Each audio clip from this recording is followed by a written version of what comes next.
नमस्कार मित्रों। पहले आपने देखा लेबर लॉ का भाग 1। आज हम देखेंगे लेबर लॉ यानी कि श्रमिक विधिया का भाग 2। ये भी मुख्यतः विधि के विद्यार्थियों की ज़रूरतों को ध्यान में रखते हुए बनाया गया है, लेकिन अन्य विद्यार्थी भी इसका लाभ उठा सके तो हमें बड़ी प्रसन्नता होगी।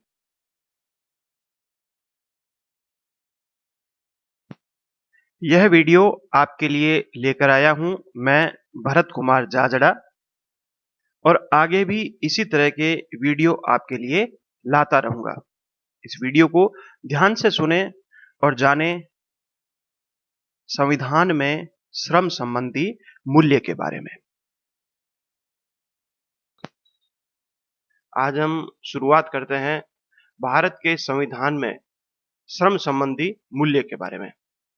यानी कि भारत के संविधान के वे प्रावधान जो कि श्रमिकों को कहीं न कहीं किसी न किसी रूप में लाभ पहुंचाते हैं, उन सभी प्रावधानों के बारे में बात करते हैं। सबसे पहले बात करते हैं भारत के संविधान के बारे में। भारत के संविधान की जो प्रस्तावना है, वह भी श्रमिकों को कहीं न कहीं किसी न किसी रूप में सपोर्ट करती है। प्रस्तावना कहती है कि सभी नागरिकों को सामाजिक, आर्थिक और राजनीतिक न्याय मिलेगा। अब यहाँ सामाजिक न्याय का अर्थ है कि सभी मजदूरों के पास साथ में समान कार्य के लिए समान अवसर होंगे। समान अवसर होंगे, समान कार्य के लिए समान वेतन होगा।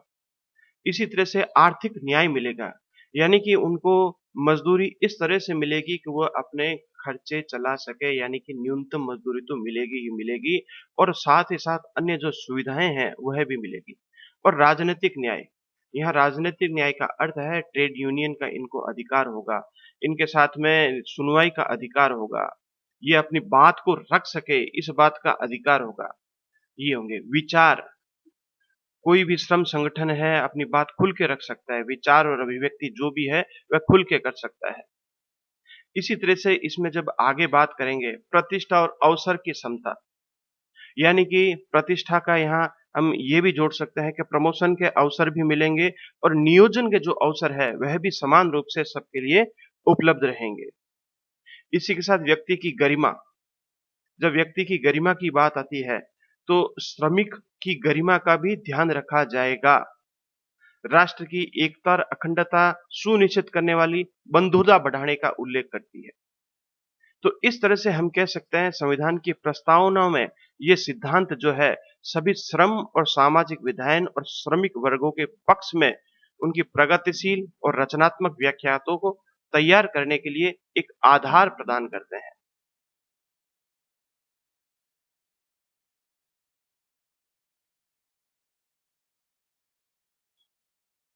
अब बात करते हैं भारतीय संविधान की प्रस्तावना का महत्व क्या है।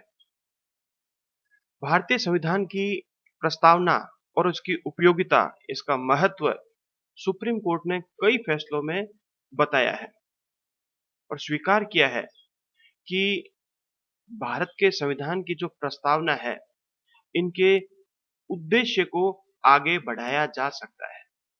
भारत के संविधान की प्रस्तावना संविधान का ही एक भाग है और संविधान का ही एक भाग होने के नाते इसके जो भी प्रावधान है वो संविधान के अंदर कहीं न कहीं निहित है।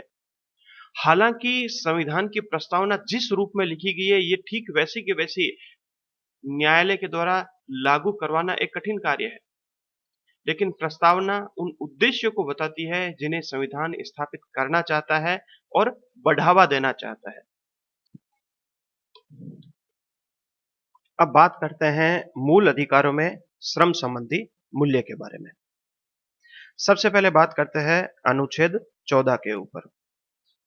अनुच्छेद 14 कहता है विधि के समक्ष समता, यानी कि कानून की नजर में सभी व्यक्ति समान हैं। तो ऐसी स्थिति में सभी मजदूर भी समान हुए, किसी भी मजदूर में किसी भी तरह का कोई भेदभाव नहीं किया जाएगा। राज्य, यहाँ राज्य से तात्पर्य भारत देश से ही है।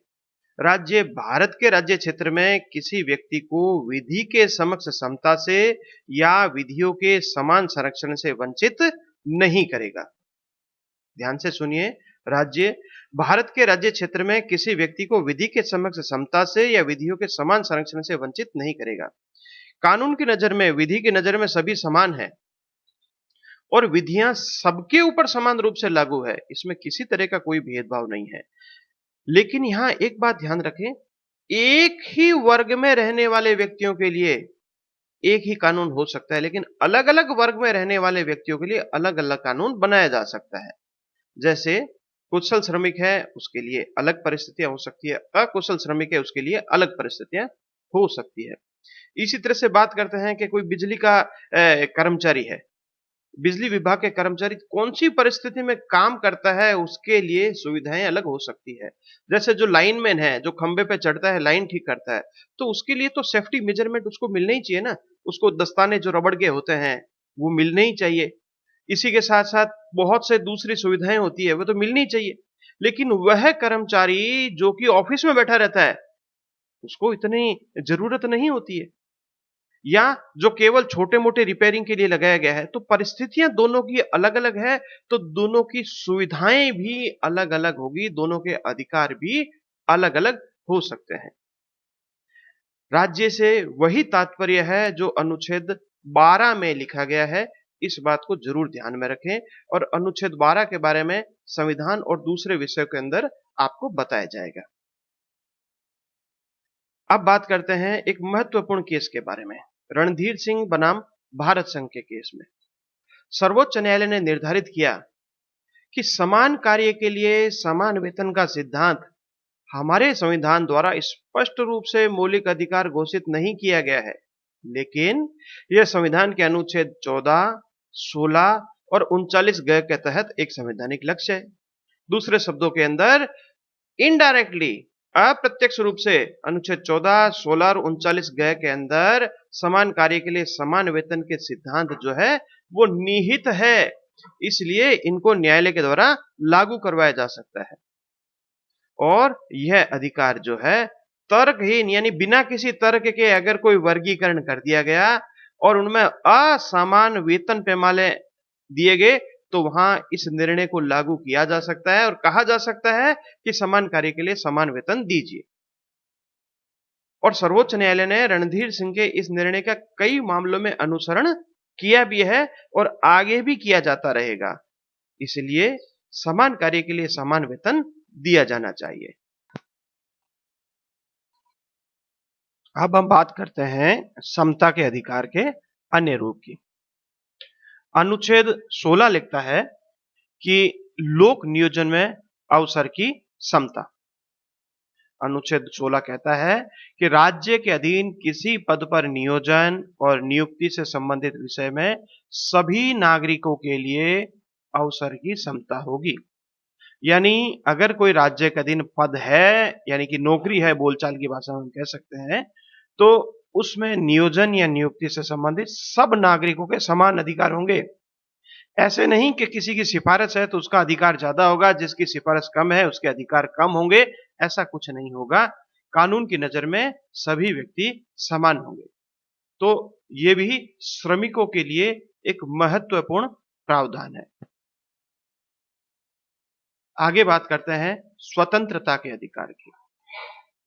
अनुच्छेद 19 की बात करते हैं। अनुच्छेद 19 लिखता है कि वाक स्वतंत्रता का अधिकार।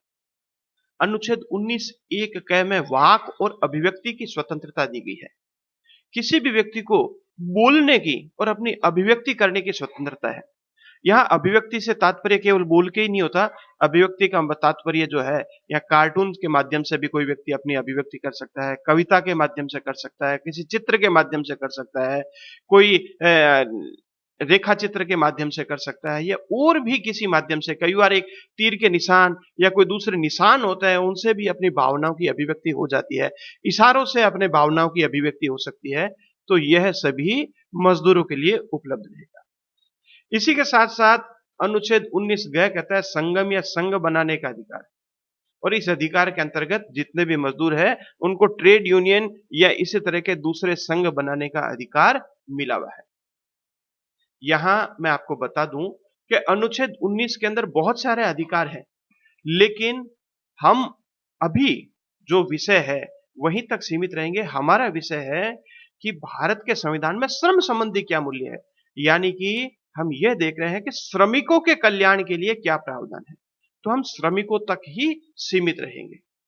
आगे देखते हैं अनुच्छेद 21। अनुच्छेद 21 कहता है प्राण एवं दैहिक स्वतंत्रता के अधिकार का संरक्षण। किसी व्यक्ति को उसके प्राण और दैहिक स्वतंत्रता से विधि द्वारा स्थापित प्रक्रिया से ही वंचित किया जाएगा, अन्यथा नहीं। यहां प्राण का तात्पर्य केवल ऐसा नहीं है कि कोई व्यक्ति जीवित रहे। प्राण का अर्थ है उसका गरिमामय जीवन, यह भी प्राण का एक अंग है। और जब गरिमामय जीवन की बात करते हैं तो जीविका प्राप्ति का अधिकार भी उसका अंग हुआ या नहीं हुआ। इसी तरह से दैहिक स्वतंत्रता का अर्थ है कि किसी मजदूर को बंधन में बांधकर मजदूरी नहीं करवाई जाएगी। जैसे सभी मजदूर है, एक उचित रूप से जो माहौल है वो सबको उपलब्ध करवाया जाएगा और उसी माहौल के अंदर ही काम करवाया जाएगा। इस तरह से अनुच्छेद 21 भी श्रम संबंधी मूल्यों से परिपूर्ण है। इसी बारे में एक महत्वपूर्ण केस है, उसके ऊपर भी चर्चा करते हैं। यह है मेनका गांधी बनाम भारत संघ का केस, 1978 में आया था। ये मामला न केवल अनुच्छेद 21 की व्याख्या का एक ऐतिहासिक मामला है, बल्कि इसने संविधान के भाग 3 को देखने के लिए एक बिल्कुल ही नया दृष्टिकोण दिया है। इस मामले में एक महत्वपूर्ण व्याख्या में 3 अनुच्छेदों, अनुच्छेद 14, 19 और 21 के बीच अंतर संबंध की खोज की है। यदि कोई व्यक्ति विधि या व्यक्तिगत स्वतंत्रता से किसी व्यक्ति को वंचित करने की प्रक्रिया को निर्धारित करता है, उसे अनुच्छेद 14 और 19 की आवश्यकता को पूरा करना पड़ेगा।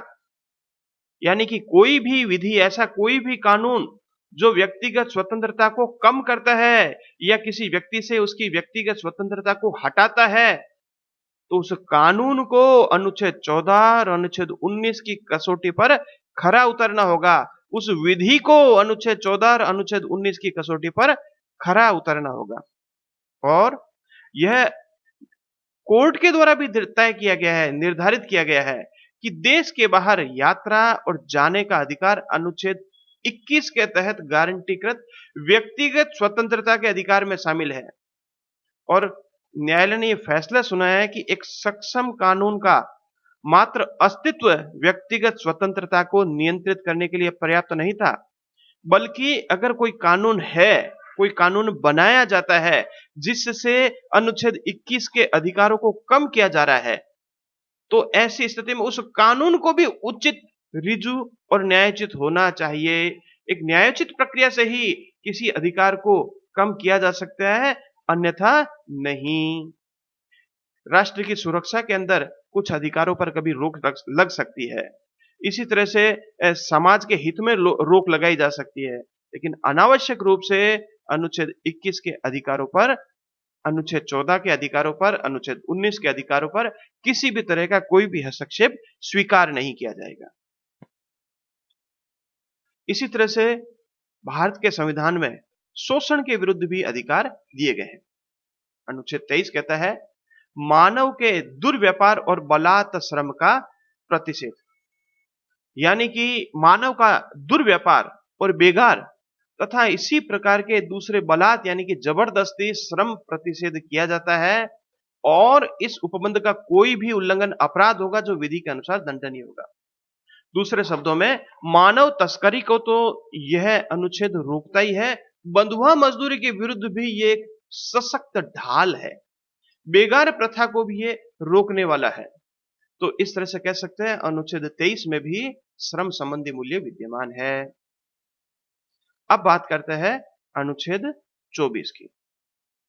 अनुच्छेद 24 कहता है कारखानों आदि में बालकों के नियोजन का प्रतिषेध। बालकों को नहीं रखा जाएगा, और बालक से क्या तात्पर्य, यह भी इसमें लिखा गया है कि 14 वर्ष से कम आयु के किसी बालक को किसी कारखाने या खान में काम करने के लिए नियोजित नहीं किया जाएगा या किसी अन्य परिसंकट में नियोजन में नहीं लगाया जाएगा। परिसंकट में नियोजन का अर्थ है जिसमें खतरा होता है, सीधी जान को खतरा हो ये भी जरूरी नहीं है, उसमें बीमारी का खतरा है ये भी हो सकता है। आप देख सकते हैं एस्बेस्टस या दूसरे कारखाने जिसके अंदर बच्चों को काम कराने से अगर सांस की तकलीफ होने की संभावना है, तो वह भी हम कह सकते हैं परिसंकट में नियोजन है। तो वहां भी जो सर्वोच्च न्यायालय के समय समय पर दिए गए दिशा निर्देश है, उनको मानना ही होगा। अब बात करते हैं राज्य की नीति निर्देशक तत्वों के अंदर जो श्रम संबंधी मूल्य है उसकी। सबसे पहले देखते हैं अनुच्छेद 38। अनुच्छेद 38 कहता है, लोगों के कल्याण को बढ़ावा देने के लिए, एक सामाजिक व्यवस्था को सुरक्षित रखने के लिए राज्य क्या करेगा कि राज्य लोगों के कल्याण को बढ़ावा देने और उसकी रक्षा करने के लिए प्रभावी रूप से प्रयास करेगा, क्योंकि ये एक सामाजिक व्यवस्था है जिसमें न्याय, सामाजिक, आर्थिक और राजनीतिक राष्ट्रीय जीवन के सभी संस्थानों को सूचित करेगा। दूसरे शब्दों में राज्य ये प्रयास करेगा कि न सिर्फ लोगों को कल्याण हो और उनकी रक्षा हो, बल्कि एक सामाजिक व्यवस्था जिसमें एक सबको न्याय उपलब्ध हो, सबके लिए सामाजिक, आर्थिक और राजनीतिक व्यवस्था उत्पन्न हो, न्याय उपलब्ध हो, इस तरह का प्रयास करेगा। अगला, राज्य यह भी प्रयास करेगा कि राष्ट्रीय जीवन के सभी संस्थानों को सूचित करेगा कि वहां पर किसी भी रूप में सामाजिक, आर्थिक और राजनीतिक न्याय के साथ कोई किसी भी तरह का समझौता ना होना पाए। अनुच्छेद 38 का भाग 2 यानी कि उपधारा 2 कहती है कि राज्य विशेष रूप से आय में असमानताओं को कम करने का प्रयास करेगा और न केवल व्यक्तियों के बीच, बल्कि विभिन्न क्षेत्रों में रहने वाले या अलग अलग क्षेत्रों में रहने वाले लोगों के समूह में भी स्थिति, सुविधाओं और अवसरों में असमानताओं को खत्म करने का प्रयास करेगा। यानी दूसरे शब्दों में हम कह सकते हैं, कहीं न कहीं किसी न किसी रूप में इसमें लिखा गया है कि सुविधाओं और अवसर में कोई तरह की असमानता नहीं होगी और समान कार्य के लिए समान वेतन की भी इसमें अप्रत्यक्ष रूप से बात लिखी गई है। कोई भी तरह की असमानता नहीं होगी। अब बात करते हैं अनुच्छेद 39 के अंदर। अनुच्छेद 39 कहता है कि राज्य अपनी नीति का विशिष्टतया इस प्रकार संचालन करेगा और सुनिश्चित करेगा कि पुरुष और स्त्री सभी नागरिकों को समान रूप से जीविका के पर्याप्त साधन उपलब्ध हो। यानी नौकरियों पर अधिकार केवल पुरुषों का नहीं है, स्त्रियों का भी समान रूप से है। और नौकरी भी जब है तो समान कार्य के लिए उनको भी समान वेतन मिलेगा, स्त्री को वेतन कम नहीं मिलेगा। और इसके बारे में ये आगे लिखता भी है घ के अंदर, पुरुषों और स्त्रियों दोनों का समान कार्य के लिए समान वेतन हो। आगे, पुरुष और स्त्री कर्मकारों के स्वास्थ्य और शक्ति का तथा बालकों की सुकुमार अवस्था का दुरुपयोग भी नहीं हो, यानी बच्चों का शोषण कहीं किसी रूप में न करवाया जा रहा हो। यहाँ बच्चे 14 साल से कम तो नियोजन में हो ही नहीं सकते, 14 वर्ष से अधिक जो बच्चे हैं उनका अगर कहीं नियोजन है, मुख्यतः उनके बारे में उनकी सुकुमार अवस्था का किसी भी रूप में दुरुपयोग नहीं हो और आर्थिक आवश्यकता से विवश होकर नागरिकों को ऐसे रोजगार में न जाना पड़े जो उनकी आयु या शक्ति के अनुकूल न हो। इसी तरह से अनुच्छेद 39 के 6 में लिखा गया है, बालकों के स्वतंत्र गरिमामय वातावरण में और स्वस्थ विकास के अवसर और सुविधाएं दी जाए और बालकों और अल्पवय व्यक्तियों की शोषण से तथा नैतिक और आर्थिक परित्याग से रक्षा की जाए। यानी एक ऐसा वातावरण हो कि जिसमें बालकों का कोई शोषण नहीं कर सके, बाल मजदूरी नहीं करवा सके और उनके साथ में किसी भी तरह का कोई भी ऐसा व्यवहार नहीं किया जा सके जो कि विधि विरुद्ध हो।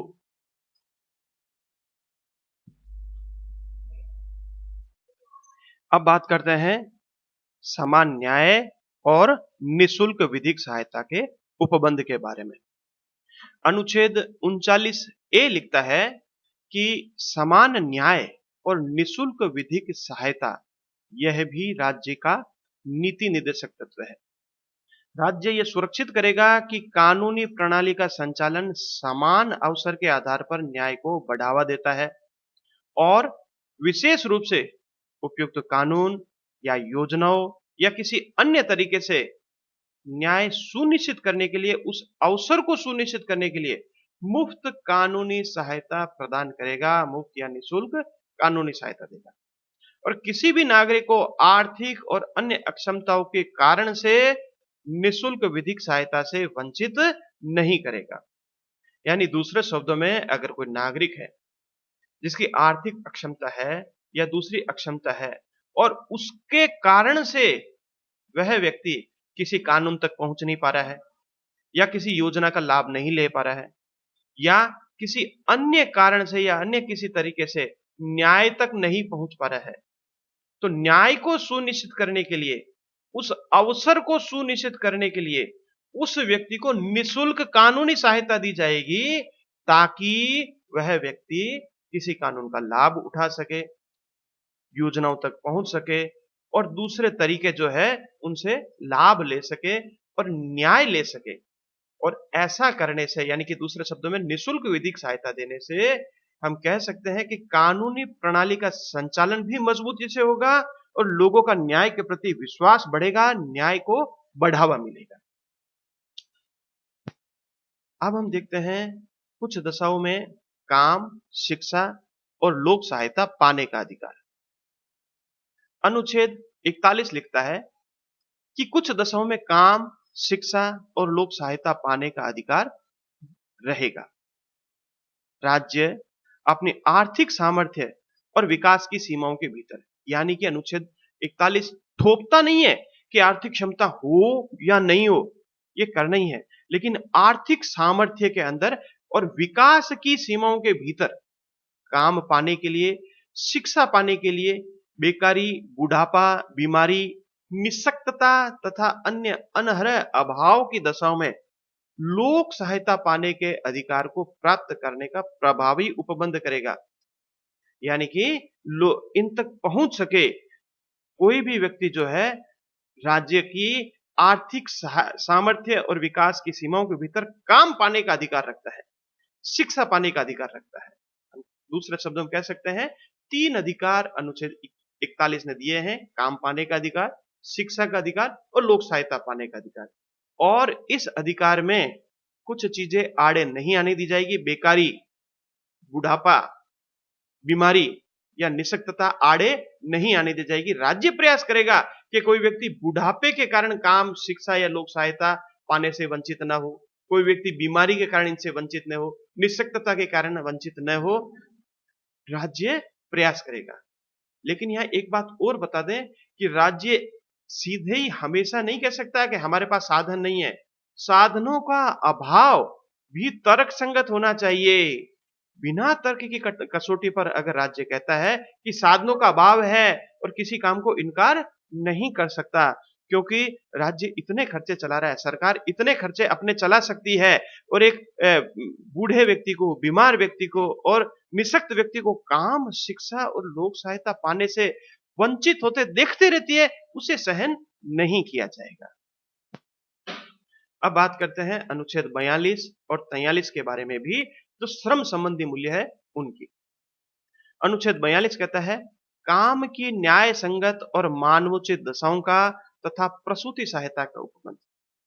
राज्य काम की न्याय संगत और मानवोचित दशाओं को सुनिश्चित करने के लिए और प्रसूति सहायता के लिए उपबंध करेगा। काम की न्याय संगत अवस्था यानी जो काम करना चाहे उनके लिए न्याय संगत और मानवोचित दशाएं उपलब्ध होनी चाहिए। और प्रसूति सहायता यानी कि अगर कोई महिला कर्मचारी है और प्रसूति अवकाश उसे मिलना चाहिए और इस बारे में अलग से कानून भी बने हुए हैं। अनुच्छेद 43 की बात करते हैं, कर्मकारों के लिए निर्वाह मजदूरी। यह कहता है कि राज्य उपयुक्त विधान या आर्थिक संगठन द्वारा किसी अन्य रीति से कृषि यानी कि खेती के, उद्योगों के या अन्य प्रकार के सभी कर्मकारों को काम, निर्वाह मजदूरी, शिष्ट जीवन स्तर और अवकाश का संपूर्ण उपभोग सुनिश्चित करने वाली काम की दशाएं तथा सामाजिक और सांस्कृतिक अवसर प्राप्त करने का प्रयास करेगा। दूसरे शब्दों में सभी को निर्वाह मजदूरी दी जाएगी, सभी को एक जीवन स्तर जो शिष्टता से जिया जा सके इस तरह का अवसर दिया जाएगा और उनको समय-समय पर अवकाश भी दिया जाएगा। अवकाश के बारे में क्या प्रावधान है, वह हम आगे की क्लास में देखेंगे। इसी तरह से निर्वाह मज़दूरी क्या होती है, इसकी भी विस्तार से व्याख्या आगे की क्लास में की जाएगी। सामाजिक और सांस्कृतिक अवसर प्रदान किया जाएगा। यह सामाजिक अवसर है कि समाज के अंदर एक ऐसा वातावरण होगा कि कोई भी व्यक्ति आगे आ सके। इसी के साथ सांस्कृतिक अर्थ है कि व्यक्ति को किसी भी व्यक्ति को किसी भी तरह से संस्कृति के आधार पर कोई भेदभाव नहीं किया जाएगा। अब बात करते हैं अनुच्छेद 43 क और अनुच्छेद 46 के बारे में। अनुच्छेद 43 क लिखता है, उद्योगों के प्रबंध में कर्मकारों को भाग लेना। ये कहता है कि राज्य किसी उद्योग में लगे हुए उपक्रमों, यानी कि यहाँ राज्य सरकार के जो भी उपक्रम है, जो भी निगम है, उद्योग है, कोई उनके बारे में बात है। उपक्रमों, स्थापनों या अन्य संगठनों के प्रबंध में कर्मकारों का भाग लेना सुनिश्चित करने के लिए उपयुक्त विधान द्वारा या अन्य रीति से कदम उठाएगा। यानी कि उनको भी प्रतिनिधित्व का कहीं न कहीं किसी रूप में अधिकार दिया जाएगा। अनुच्छेद 46 लिखता है, अनुसूचित जातियों, अनुसूचित जनजातियों और अन्य दुर्बल वर्गों के शिक्षा और अर्थ संबंधी हितों की अभिवृद्धि की जाएगी। ये कहता है कि राज्य जनता के दुर्बल वर्गों के विशिष्टतया अनुसूचित जातियों और अनुसूचित जनजातियों की शिक्षा और अर्थ संबंधी हितों की विशेष सावधानी से अभिवृद्धि करेगा और सामाजिक अन्याय और सभी प्रकार के शोषण से उनकी संरक्षा करेगा। यानी समाज के अंदर उनके साथ कोई तरह का भेदभाव, कोई छुआछात या कोई अन्याय ना हो सके, इसका भी विशेष रूप से ध्यान रखेगा। आगे बात करते हैं अनुच्छेद 47 के बारे में। अनुच्छेद 47 लिखता है, पोषाहार स्तर और जीवन स्तर को ऊंचा करने तथा लोक स्वास्थ्य का सुधार करने का राज्य का कर्तव्य। राज्य अपने लोगों के पोषाहार स्तर और जीवन स्तर को ऊंचा करने और लोक स्वास्थ्य के सुधार को अपने प्राथमिक कर्तव्य को मानेगा और राज्य विशिष्टतया मादक पेय यानी कि नशीले पेय और स्वास्थ्य के लिए हानिकर औषधियों के औषधीय प्रयोजन से भिन्न उपयोग का प्रतिषेध करने का प्रयत्न करेगा। इस अनुच्छेद में यह लिखा गया है कि सबको पोषाहार का एक स्तर मिल सके, यानी कि कम से कम एक भोजन का एक स्तर मिल सके, जितना पोषण प्रतिदिन चाहिए एक मजदूर को वह मिल सके। मजदूरी तय करते समय इस बात का जरूर ध्यान रखा जाएगा, यानी इतनी मजदूरी तो मिले ही मिले। इसी तरह से जीवन स्तर को ऊंचा करना, जीवन स्तर को यानी समय के साथ एक मजदूर का प्रमोशन होना जरूरी होता है। समय के साथ उसके जीवन स्तर को ऊंचा करना, उसकी आवश्यकताएं बढ़ती है तो आवश्यकता बढ़ने के साथ साथ वेतन भी बढ़े उसका, ताकि वह जीवन स्तर को ऊंचा उठा सके और लोक स्वास्थ्य के सुधार को अपने प्राथमिक कर्तव्य मानेगा।